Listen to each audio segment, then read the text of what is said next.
Yeah. Boxing aficionados. What's up? What's going on? Hey, yo, check this out.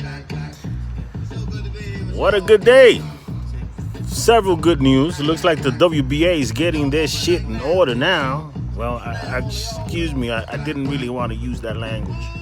Anyway, looks like the WBA has decided to get their things in order and finally do right by the boxing fan and do their job that they, as a sanctioning body, are designed to do. Now, what am I alluding to, right? What I'm talking about, rather, is the fact that they finally came down on little Leo Santa Cruz. They finally put the hammer on little Leo Santa Cruz.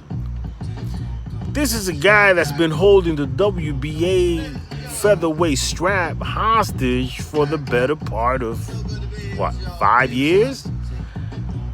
Not even defending that strap. The moment he decided to go up and fight Tank Davis or Jeep Davis or whomever, that guy, whatever, the moment he decided to do that, he should have been stripped of the WBA featherweight strap. He's held that strap for quite a while now, fighting absolutely nobodies, and then moving up for no apparent reason to fight Jeep Davis. So we're letting bygones to be bygones and, keeping it positive. The good thing is that finally, they're calling in the chips on him, right?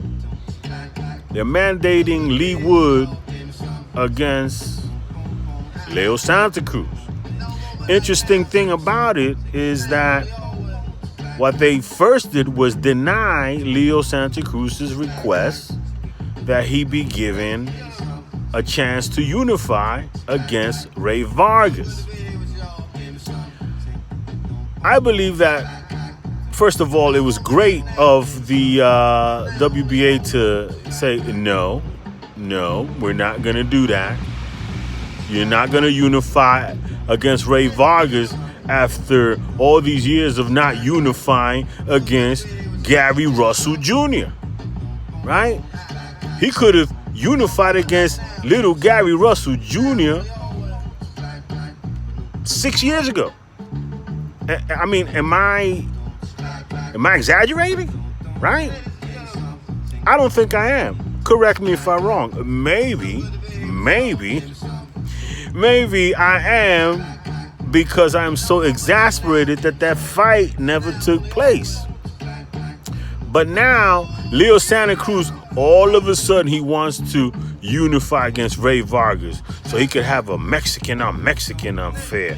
And of course, Al Heyman gets behind that, and probably Showtime will get behind that, right? Instead of having, pushing him in that direction against little Gary Russell Jr. Man, Gary Russell Jr. did everything within his power to get a unification fight against Leo Santa Cruz, including threatening his father. I mean, that was some really disrespectful stuff that he did to Leo Santa Cruz's father. And Leo Santa Cruz just took that and didn't even blink, didn't even address it, wasn't even angry about it. It was cowardice, right? Cowardice at its highest point. I mean, you don't let anybody touch your father like that. You put your father in a video and ridicule you in front of your father. I mean, come on. So he didn't show up for that. Didn't show up for that unification, and now he wants to fight Ray Vargas as a goodbye fight. And let me tell you, this is a cash out fight for Leo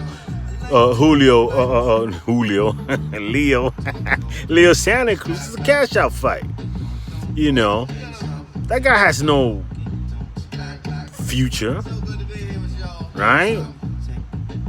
He's probably going to get outboxed rather easily by Ray Vargas, right? But he wants to go out with that payday. But the WBA said no. He said, no, we're not going to do that.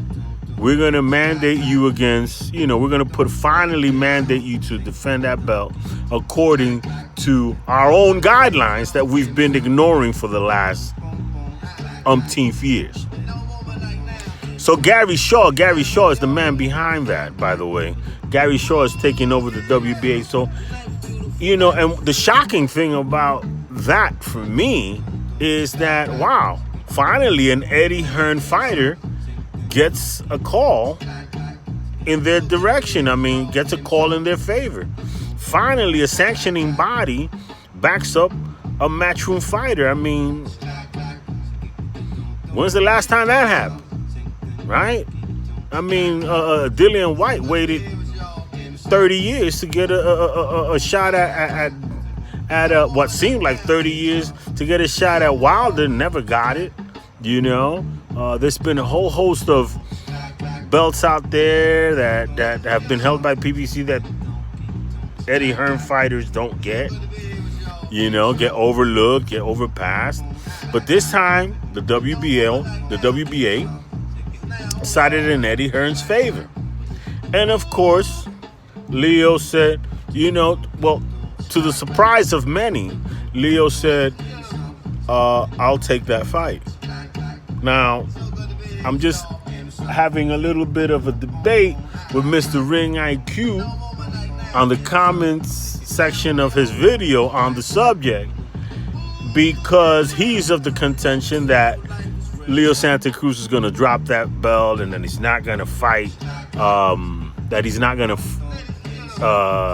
fight Lee Wood and the UK, he's coming from that direction, And I see his point. It's hard to overlook the PBC sordid past. These are the same guys that had what's his name, Kid Chocolate drop a belt because Rockefeller won a purse bid to host them against a top-ranked fighter, a chocolate Kid Chocolate against a top-ranked fighter. I forget that fighter's name, but Korobov, right? They had this guy drop that belt, right?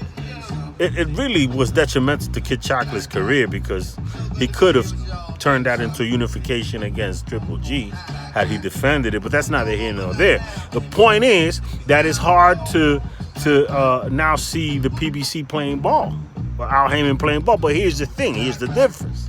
The difference is that Leo Santa Cruz has worn out his usage for the PBC. The only usage he had for them, the only value he had was as a unification match against Vargas, so that Vargas could beat him and they could move on with the younger Vargas and build him up much the same way they did with Santa Cruz, right? But they're not in a position to get into a bidding war against an Eddie Hearn. They're not. They're gonna act like they are, and then use Eddie Hearn's overzealous nature and his willingness to overbid for fights because it's not his money, it's the zone's money. Len Blavatnik, or whatever the hell the guy's name. So he's kind of going to throw a few more millions than he really has to into that purse bid, and Leo Santa Cruz will walk away with a nice little payday. And he'll go fight in the UK, and it'll be a big fight because the UK's been waiting for Santa Cruz to come to the UK since the time that he was supposed to fight, what's the guy that he didn't give the third of? Frampton, right? Frampton. Isn't it Frampton? Yeah, Carl Frampton. He was supposed to go to the UK for Frampton. They've been waiting for him to arrive there for a long time. So this time, him going against Lee Wood after Lee Wood just beat Colin would be very big. And he will make a nice chunk of change. And if he happens to beat Lee Wood, then he'll come back and have another payday against Ray Vargas.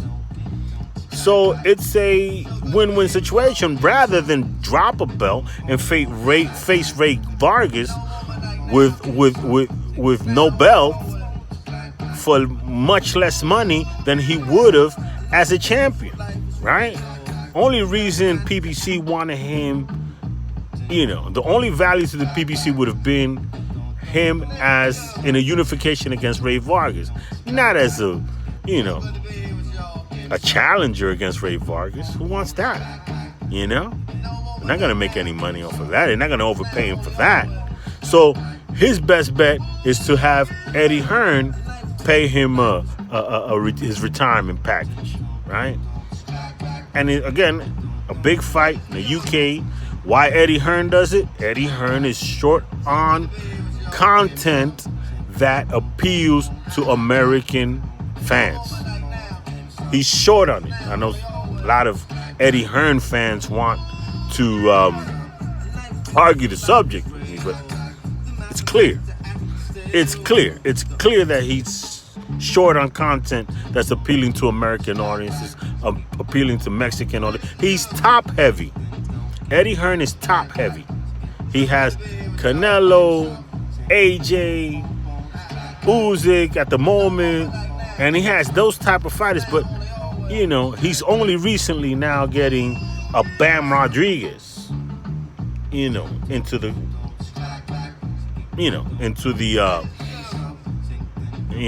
family, to the Matchroom family. He's had to have Boo Boo Andrade and what the guy that fought the Jose Ramirez. He's had to settle for people that aren't of any interest to anyone. Now he's got a Bam Rodriguez, and the only reason he's got a Bam Rodriguez is because Top Rank passed up on Top Rank on Bam Rodriguez. All right, let's get that straight. Top Rank passed on Bam Rodriguez. Okay, what's his name? Garcia, the trainer. He was begging Top Rank to get Bam Rodriguez to sign him, give him a big, a nice contract, a promoter. But Top Rank isn't invested in that division, so they let him go. So Eddie Hearn gets the benefit of that, and kudos to Eddie Hearn, right? Congratulations, but that doesn't mean that he has enough product on the zone that's appealing to American audiences. So that's why he will be willing to overbid for a fight between Santa Cruz and Lee Wood. Either way, we're going to get to enjoy a good fight. I'm not complaining. I'm just stating the facts, which is very, very different than what some others like to do, bitch and moan and complain about fights not getting made and this, that. Who cares? Let's celebrate the fights that are getting made, that will get made, and worry about the ones that aren't getting made when they get made. You heard? Word to the wise. God bless everyone out there, all right? Peace. I'm out.